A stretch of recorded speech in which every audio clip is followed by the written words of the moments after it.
Halos maitlog o ma-zero raw ang benta ng mag-amang Roger at Jacob nung nagtinda sila ng balut nitong Lunes sa kanilang pwesto sa Barangay Washington sa Surigao City, Surigao del Norte. Halos maitlog o ma-zero raw ang benta ng mag-amang Roger at Jacob nung nagtinda sila ng balut nitong Lunes sa kanilang pwesto sa Barangay Washington sa Surigao City, Surigao del Norte. Pag walang balot, wala kami kinikita. Hanggang sa tapat ng kanilang pwesto, ang 6 na taong gulang na panganay ni Roger na si Jacob may napulot. Sobre na sa loob, may nakasilid na pera. Bundle ng tigfa 500 pesos. Kinabahan po kasi malaki yung pera yung nakita ko. Nung binilang nila ito, umabot ng 50,000 pesos. Marami kong bayaran ng mga utang. Kung walang maghanap, sa amin na to. Pero kaninong pera ito? Ngayong aminado rin silang gipit. Ano kaya ang mananaig? Katapatan o tawag ng pangangailangan? Mahirap lang din po kami, kaya alam ko na pinaghihirapan din tong pera to ng may-ari.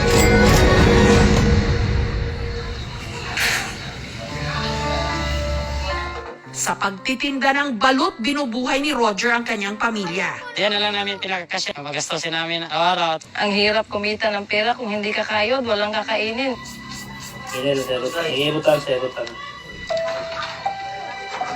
Nasa 800 to 1,000 pesos ang kinikita nila rito kada araw. Pero madalas, 300 pesos lang ang kanilang naiuuwi. Halos napupunta lang daw kasi ang kanilang benta, pambayad utang sa nilon nilang 35,000 pesos. Ipinambili nila ito ng materyales sa pampagawa ng bahay na sa kasamaang palad na limas ng bagyong Odette taong 2021. Yung mga lublak namin, ang adorog, at saka yung simento namin, ang basa sa ulan, hindi na po nagamit. Sa ngayon po, sa bahay nagre-renta po. Yung pinakamahirap lang namin kapag kasakit yung mga anak namin. Pag walang pera, kaya saan kami to? Hingi ng tulong. Pero sa lahat ng mga problema niya, tila may instant sagot daw ang langit nung ang panganay niyang si Jacob nakapulot nga ng sobrang may lamang 50,000 pesos. Sobra pa sa kailangan nilang bayarang utang. Dito ko po nilagay yung 50,000. Araw-araw ko po chine-check yung pera. Binibilang ko 50,000. Ano pa talaga, parang nanginginig. Pera na to. Ipinakita ni Roger ang pera sa kanyang misis. Pero si Ivy, nanindigan. Maghahanap tayo ng paraan para masaulit to sa may-ari. Kasi talaga pinaghahanap na to nila. Mahirap lang din po kami, kaya alam ko na pinaghihirapan din tong pera to ng may-ari. Sabi ko sa Panginoon, humingi ako ng patawad. Kasi nag-isip po ako ng hindi maganda sa pera, sir. Sabi ko sa sarili ko, isa-uwi ko na lang. Hanggang sa may nakita silang naka-imprentang pangalan sa bundle ng pera. Hinanap nila ito sa Facebook at nalaman nila na hindi pala ito ang may-ari, kundi ang teller ng bangko na nag-issue ng pera sa nag-withdraw. Sabi niya na wala po daw nagre-reklamo o nag-claim na nawala ng pera. Sinubukan naming kuhanan ng panig ang teller at ang bangko kung saan winidraw ang pera. Pero hindi pa raw sila magbibigay ng pahayag hanggat wala pa rin ang resulta ng sarili nilang investigasyon. Binalikan ng aming team ang lugar kung saan napulot ni na Roger ang pera. Ang kitang kwarta maubos. Libre. Hanggang sa may nakitang CCTV camera doon na nakahagip ng mga tagpo. Ilang minuto bago napulot ni Jacob ang sobre.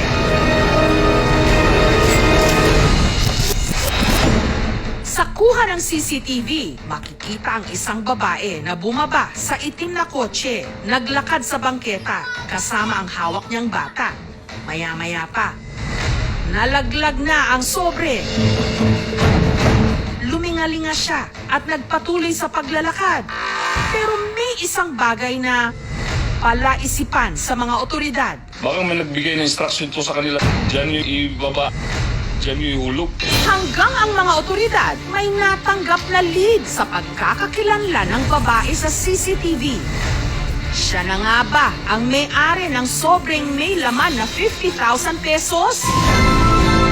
Sinadya nga ba niyang iwan ng pera? Sa investigation namin, yung pera talagang Ano ang kanyang motibo? First time talaga ang mangyari dito.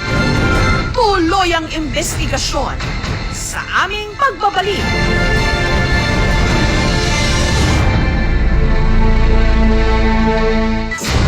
Anak ng balut vendor sa Surigao City sa Surigao del Norte.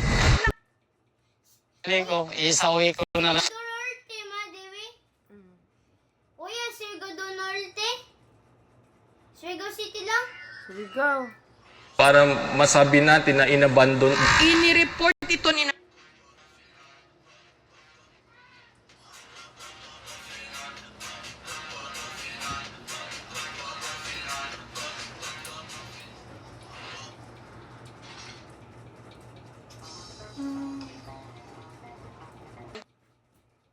What is up, Jilon? Ma, si Juen, ma! ang isang bata habang naglalakad sila sa bangketa. Babae humawak sa kanyang bulsa hanggang lalaglag ang sobrang nahulog sa kanyang likod. Lumingalinga siya at nagpatuloy sa paglalakad.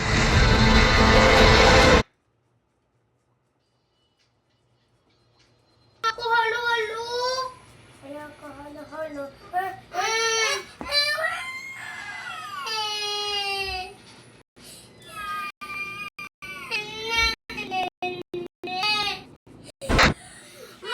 Limang minuto lang ang nakalipas. Tsaka naman makikita ni Jayco ang sobrang nakalipas. Tsaka naman makikita ni Jayco ang sobre na may 50,000 pesos ang laman.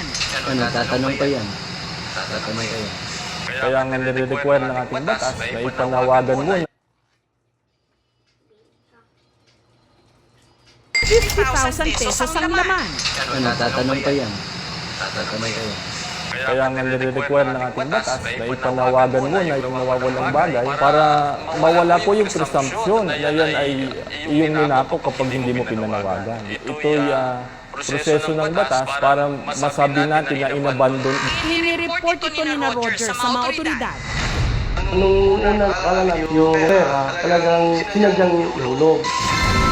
Hanggang nitong biyernes ng gabi, ang aming team nakatatanggap ng tip sa mga otoridad na natuntun na nila ang babae na nahagip ng CCTV.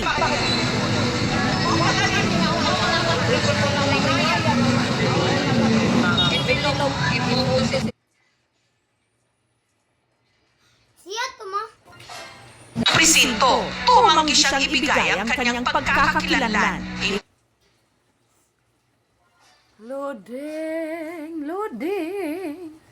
Hindi rin siya nagbigay ng mas mahabang panayam. Kinumpirma niyang siya.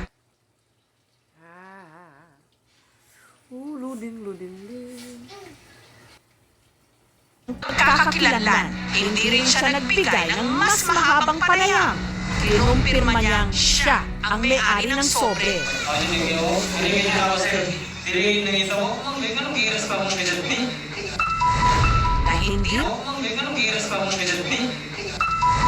Na hindi raw niya napansing nalaglag. Itinanggi niyang sinadya niyang ihulog ang pera. Niloan daw niya yun. Ding, ding, ding, ding, ding, ding, ding. Happy talaga na nasa-uwi namin. Kailangan talaga nilang pera. Salamat sila sa amin yung pera. Dahil sa anak ko. Habang nakakapulot ng hindi sa inyo, sana naman na maging kagaya tayo nila na hindi natin angkinin ang hindi sa atin. Nung unang akala namin, yung pera talagang sinadyang ihulog. Pero sa investigation namin, sir, in-interview namin yung may-ari, nakita namin sa reaction nila, sa statement nila, consistent sila, saka sila talaga yung may-ari. Sa amin sa Surigao City Police Station, So clearly, kaso niya yung kaso nito. Balot man ng pagsubok at problema sina Roger, gipit man sila at lahat ng dahilan nasa kanila para pagkainteresan ang napulot nilang pera, hindi pa rin daw sila magpapasilaw dahil isa raw sila sa mga mas nakakaintindi sa pakiramdam ng nawalan. Mahirap lang po kami. Importante po sana hindi makagawa ng hindi maganda sa ibang pera magamit namin na hindi sa amin.